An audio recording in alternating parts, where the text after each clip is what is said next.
रहस्यों से भरी है सरस्वती नदी की कहानी। प्रयाग में गंगा यमुना सरस्वती का संगम।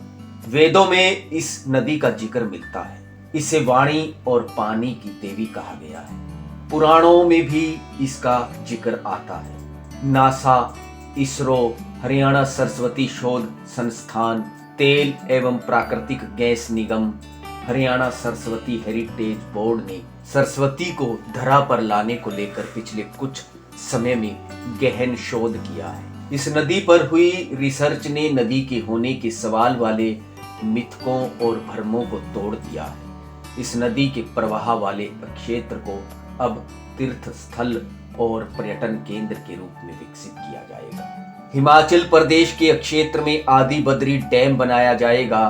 215 करोड़ से यह डैम बनेगा। इसके साथ ही एक झील बनाई जाएगी।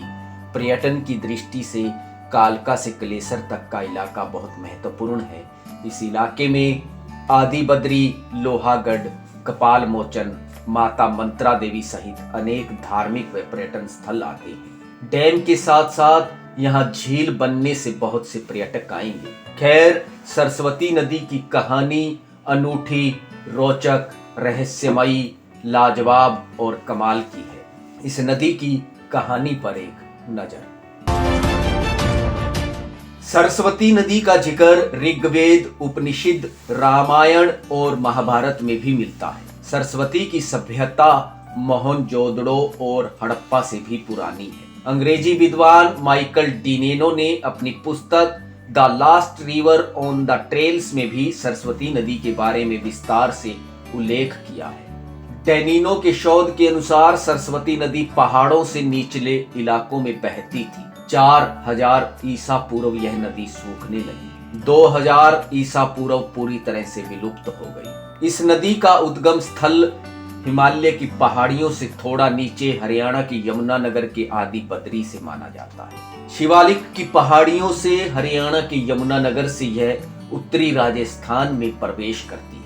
इसके बाद उत्तरी राजस्थान से चोलिस्तान होते हुए गुजरात के कच्छ के रण में उतरती है। ऋग्वेद में सरस्वती नदी के बारे में 72 बार उल्लेख किया गया है। ऋग्वेद के नदी स्तुति सूक्त में 45 श्लोक सरस्वती नदी को लेकर हैं। 3 श्लोक तो पूरी तरह से नदी को ही समर्पित हैं। इस नदी की पौराणिक भौगोलिक महत्वता का अंदाजा इस बात से लगाया जाता है कि ऋग्वेद में इस नदी को वेगवती, ऐश्वर्य व तेज में अग्रणी कहा गया है। एक ऐसी नदी जो तीव्र गर्जना के साथ उतरती है। पुरातात्विक नजरिए से भी इस नदी का बहुत महत्व है। आज की सभ्यता और घग्गर नदी के किनारे बसी सभ्यता को देखें तो 1/3 सिंधु घाटी सभ्यता सरस्वती नदी के किनारे बहती थी। ऐसा भी माना जाता है कि इस नदी के चलते आज रेगिस्तान बन गया राजस्थान का बहुत बड़ा इलाका कभी सुंदरवन की तरह दिखता होगा। इस नदी के मिथक होने संबंधी आकलनों को जैसलमेर के कुएं मिथ्या साबित कर देते हैं। तेल एवं प्राकृतिक गैस निगम और इसरो की ओर से किए गए शोध के बाद जैसलमेर में 85 जगह नदी वाले प्रवाह क्षेत्र में कुएं खोदे गए। जैसलमेर जैसे रेगिस्तान और सूखे इलाके में 50 से 60 मीटर पर भूजल मिल जाता है। सरस्वती को दूसरे कई नामों से भी जाना जाता है। इसे सप्त सिंधु भी कहा जाता है। सरस्वती नदी को फिर से प्रवाहित करने को लेकर अनेक बार पहल की गई। अंग्रेजी हुकूमत के समय सबसे पहले भारतीय पुरातात्विक सर्वे के पहले महानिदेशक लॉर्ड कनिंगम ने सरस्वती नदी पर काम शुरू किया। 1999 में दर्शनलाल जैन ने सरस्वती शोध संस्थान बनाया। इसके अलावा तेल एवं प्राकृतिक गैस निगम इसरो ने भी सरस्वती नदी पर शोध किया। साल 2015 में हरियाणा सरकार ने सरस्वती हेरिटेज बोर्ड का गठन किया। हरियाणा की ओर से ब्रिटिश लाइब्रेरी से जुटाए गए कुछ अहम दस्तावेजों और नक्शों में भी सरस्वती नदी के प्रवाहित होने के प्रमाण मिलते हैं। ब्रिटिश, मुगल, इटालियन नक्शों में भी ऐसा ही प्रमाण मिला है। हरियाणा राजस्व के पुराने रिकॉर्ड और सिजरा में भी इस नदी के प्रमाण मिले हैं। अब इस नदी को धरा पर लाने के लिए देवभूमि हिमाचल प्रदेश और हरियाणा ने बड़ी पहल की है। हिमाचल प्रदेश के इलाके में आदि बद्री डैम बनाया जाएगा। करीब 31.66 हेक्टेयर भूमि पर बनने वाले इस डैम पर 215 करोड़ 33 लाख रुपए की राशि खर्च होगी। हर वर्ष 224 मीटर पानी का भंडारण होगा। इसमें से 61.188 हेक्टेयर मीटर पानी हिमाचल को, जबकि 162 हेक्टेयर मीटर पानी हरियाणा को मिलेगा। इस पानी को सरस्वती नदी में प्रवाहित किया जाएगा। इस डैम की चौड़ाई 101.06 मीटर तथा ऊंचाई 20.5 मीटर होगी। डैम से 20 क्यूसिक पानी साल भर सरस्वती नदी में प्रवाहित होगा। इस प्रोजेक्ट का मकसद सरस्वती नदी के पुनर्द्वार के साथ ही भूमिगत जल के स्तर को बढ़ाना है। डैम के शुरू होने से बारिश के दिनों में अधिक वर्षा से पैदा होने वाली बाढ़ की स्थिति से भी निपटा जा सकेगा। इसके नजदीक बनने वाली झील से पर्यटन बढ़ेगा। इस सिलसिले में हरियाणा के मुख्यमंत्री मनोहर लाल खट्टर और हिमाचल प्रदेश के मुख्यमंत्री जयराम ठाकुर के बीच एक MOU हुआ है। हरियाणा के मुख्यमंत्री मनोहर लाल का कहना है कि उनका 35 साल पुराना सपना साकार हुआ है। उन्होंने वर्ष 1986-87 में सरस्वती नदी के पुनरुद्वार के संबंध में हो रहे अनुसंधान से संबंधित यात्रा की थी। यह यात्रा यमुनानगर के आदि बद्री से शुरू होकर कच्छ तक पहुंची थी। आज का ये अवसर वास्तव में एक ऐतिहासिक अवसर है। वो सारा घटनाक्रम, यानी लगभग 35 वर्ष का घटनाक्रम जिससे मैं स्वयं जुड़ा हुआ हूँ, वो आज चित्र घूम रहा है। 1986-87 में मैं यमुनानगर में संघ का जिला प्रचारक था। उस समय जगाधरी जिला कहते थे हम, बाद में यमुना जिला बना। मान्यवर दर्शनाथ जी जैन से निरंतर भेंट होती थी, वो जगाधरी रहते थे। उनके मन में दो विषय, ऐसा जैसे जीवन का कोई लक्ष्य लेकर के चल रहे हों, इस प्रकार से दो विषयों को लेकर के वो चल रहे थे। एक उसमें सरस्वती शोध और दूसरा पानीपत के अंदर जो पानीपत की लड़ाइयाँ हुई, वहाँ पर शहीद योद्धा स्मारक, ऐसा करके एक बड़ा कोई प्रकल्प किया जाए। ऐसे दो विषय उनके जीवन के एक प्रकार से टारगेट लेकर के वो चल रहे थे।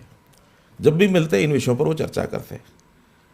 उसी दौरान डॉक्टर विष्णु वाकड़कर जी इतिहासकार हैं, वो इन चीज़ों पर बहुत कुछ शोध करते रहते थे, तो नहीं रहे। तो पता लगा कि वो सरस्वती के ऊपर कुछ शोध करने के नाते से आ रहे हैं और यात्रा करेंगे। जैसा बताया, आदि बद्री से वो यात्रा शुरू हुई और कच्छ तक वो यात्रा गई। मैं केवल 4 दिन ही उनके साथ रहा था, प्रारंभ में आदि बद्री से शुरू होकर, और हरियाणा का हिस्सा लगभग ये पेवा कैथल तक, इस हिस्से को 4 दिन में उन्होंने कवर किया। और बहुत जानकारियाँ, हमको नहीं कोई जानकारी थी कि सरस्वती नदी, उसका कोई अंडर करंट है, आदि बद्री, और यहाँ पहाड़ों से पीछे से नदी कभी रही होगी हज़ारों साल पहले, वहाँ पहाड़ों का विघटन हुआ, टाइटैनिक, ऐसे परिवर्तन आते हैं पहाड़ों में। उस समय सरस्वती जो बहुत विशाल नदी कभी हुआ करती थी, उसका पानी अवरुद्ध होकर के और साइडों में निकल गया। अब साइडों में निकलने के बाद जो आसपास की नदियाँ हैं, सबसे पहले तो पास की यमुना है, फिर गंगा का भी स्रोत गंगोत्री है, इधर या सतलुज है, व्यास है, या फिर सिंधु नदी है पीछे से। तो ऐसा माना जाता था कि ये पानी सारा उन नदियों में जाकर के चला गया। और फिर मान्यता बनी कि सरस्वती लुप्त हो गई है, अंदर ही अंदर बह रही है। जो ये मान्यता कही जाती है प्रयागराज में कि त्रिवेणी वहाँ है, वहाँ भी गंगा, यमुना और सरस्वती कहा जाता है। उस समय तो नहीं ध्यान में आता था, आज ध्यान में आता है, क्योंकि जब सरस्वती का पानी सब नदियों में चला गया तो कोई कहीं से भी उसकी कल्पना कर सकता है कि यहाँ भी सरस्वती निकल रही है, यहाँ भी निकल रही है, यहाँ भी निकल रही है। तो इसीलिए उसकी मान्यता ये बनी कि दोनों नदियाँ, और उनके अंदर सरस्वती का भी पानी है, तो सरस्वती का पानी नीचे से निकलता है। लोग दिखाते भी हैं दृश्य, इधर से यमुना आ रही है, इधर से गंगा आ रही है, जहाँ मिलती है वहाँ थोड़ा पानी का रंग, क्योंकि दो नदियों का पानी मिलेगा तो मिल करके रंग तीसरा कुछ और भी बनेगा, मिश्रण हो जाता है उस पानी का। तो जब तीसरा रंग वहाँ दिखाई देता तो लोग कहते हैं तीसरा रंग जो है सरस्वती का है, पानी है। कुल मिलाकर ये किंवदंतियाँ हैं, कहानियाँ हैं, मान्यताएँ हैं। लेकिन साइंस के माध्यम से भी जब इसका चित्र लेने लगे सैटेलाइट से, तो सैटेलाइट तो हर चीज़ को खोज के ले आता है। अंडर करंट्स आज भी सरस्वती की इसी मार्ग पर हैं, जो मार्ग आज ये बताया जा रहा है कि आदि बद्री से लेकर के और कच्छ तक नीचे अंडर करंट है और पानी बहता हुआ सैटेलाइट के माध्यम से दिखाया गया है। क्योंकि जो भूवैज्ञानिक होते हैं उनको सब पता होता है कि अंदर नीचे जमीन के अंदर क्या क्या क्या प्रवाह है, कैसे है। कुल मिलाकर के मान्यता और फिर इसके प्रति लोगों में जो श्रद्धा आम समाज में, जाहिर है कि हरियाणा और हिमाचल सरकार की यह पहल एक अच्छा संकेत है। वैसे सरस्वती नदी को पुराणों में एक विशेष स्थान प्राप्त है। इस नदी को देवी की तरह पूजा जाता है। पुराणों में बताया गया है कि यह नदी आज भी बह रही है, लेकिन आज ये नदी किसी को दिखाई नहीं देती। विज्ञान के अनुसार कई हजार साल पहले यह नदी धरती पर थी, लेकिन आज विलुप्त हो चुकी है, इसलिए ये नदी अब दिखाई नहीं देती है। शास्त्रों की माने तो सरस्वती नदी एक श्राप के कारण विलुप्त हो गई और अब दिखाई नहीं देती। वहीं एक और कथा के अनुसार इस नदी को प्राप्त एक वरदान के कारण यह विलुप्त होकर भी वजूद में है।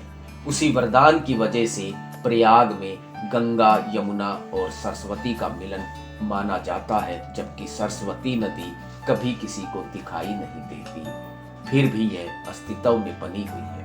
एक अन्य कथा के अनुसार जोगी वन में मार्कंडेय मुनि ने तपस्या की थी। इस तपस्या से खुश होकर सरस्वती नदी गुल्लर में प्रकट हुई। पौराणिक कथाओं के अनुसार मार्कंडेय मुनि ने सरस्वती नदी का पूजन किया। इसके बाद मां सरस्वती ने वन के तालाब को अपने जल से भरा और फिर पश्चिमी दिशा की ओर चली गई। सरस्वती नदी के अस्तित्व की बात की जाए तो अलग अलग शोध बताते हैं कि इसके अस्तित्व को शास्त्र, पुराण और विज्ञान सभी ने माना है। एक रिसर्च में यह बात कही गई है कि लगभग 5500 वर्ष पहले सरस्वती नदी भारत के हिमालय से निकलकर हरियाणा, राजस्थान व गुजरात में लगभग 1600 किलोमीटर तक बहती थी और अंत में अरब सागर में विलीन हो जाती थी। अन्य पवित्र नदियों की तरह आज भी सरस्वती नदी की मौजूदगी को नकारा नहीं जा सकता है। पवित्र नदियों की बात की जाए तो गंगा और यमुना के साथ साथ सरस्वती नदी की भी पूजा की जाती है। खैर, सरस्वती नदी को लेकर हरियाणा के साथ साथ हिमाचल की ओर से किए गए प्रयास सराहनीय हैं। हिमाचल के मुख्यमंत्री जयराम ठाकुर का कहना है कि आदि बद्री डैम दोनों प्रदेशों के लिए सिंचाई और पीने के पानी की जरूरतों को पूरा करेगा। सरस्वती नदी में जल के प्रवाह से धार्मिक और पर्यटन की दृष्टि से यह क्षेत्र विकसित होगा। और सब लोगों ने, आप लोगों ने इस सारी चीज़ को लेकर के उस वक्त बहुत गंभीरता से चिंतन किया, मंथन किया कि कभी अगर आपके मन में, शायद मुझे लगता है कि ये भाव सदैव रहा होगा कि कभी अगर अवसर मिला तो इसको सार्थक करने की एक पहल हमको करनी चाहिए, एक प्रयास करना चाहिए। तो आज मैं समझता हूँ कि उस दिशा में ये एक पहल और एक प्रयास जो है सफलतापूर्वक आगे बढ़ रही है। इसके लिए मैं आपको बहुत बहुत बधाई देता हूँ। आदरणीय प्रधानमंत्री नरेंद्र मोदी जी का सदैव इस बात के लिए प्रयत्न रहता है कि नदियों को जोड़ने की बात और नए कॉन्सेप्ट के साथ नई चीज़ों को लेकर के वो हमेशा सदैव बात करते हुए आप अपने जो काम की शैली उनकी है, काम करने का तरीका, उसको आगे बढ़ाते रहते हैं। और उन्होंने 3 अप्रैल 2014 को कुरुक्षेत्र में एक कार्यक्रम में संबोधित करते हुए इस बात को कहा था, सरस्वती नदी का जिक्र और उसका महत्व, उस पर उन्होंने उस वक्त बात कही थी।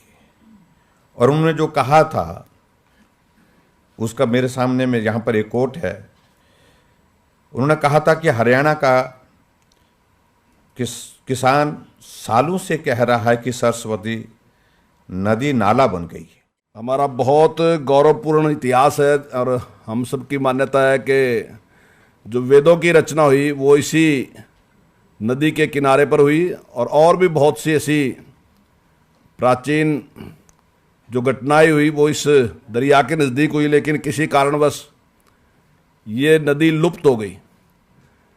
लेकिन मैं इसके पास का रहने वाला हूँ, बिलासपुर के पास ही मेरा गांव है, तो हमारे यहाँ आम बातचीत में चलता था कि यहाँ से सरस्वती बहती थी कभी।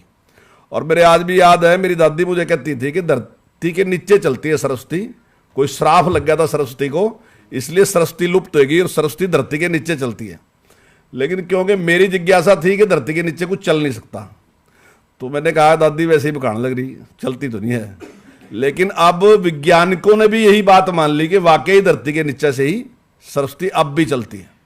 और उसके लिए जिस प्रकार का प्रयास हमारे महानुभावों ने किया, हमारे आदरणीय मोरोपंत पिंगले जी, उसके बाद वाणंकर जी, और वाणंकर जी के साथ हमारे माननीय मुख्यमंत्री जी ने स्वयं इसके लिए, इसका जो रास्ता था उस पर सारे पे काम किया, उसको देखा और उस पर काम किया। और उसके बाद माननीय दर्शन लाल जैन जी ने जिस प्रकार से एक प्रयास किया, और आज हमारे दोनों मुख्यमंत्री श्रीमान मनोहर लाल जी और श्रीमान जयराम ठाकुर जी आज उस सपने को साकार करने जा रहे हैं।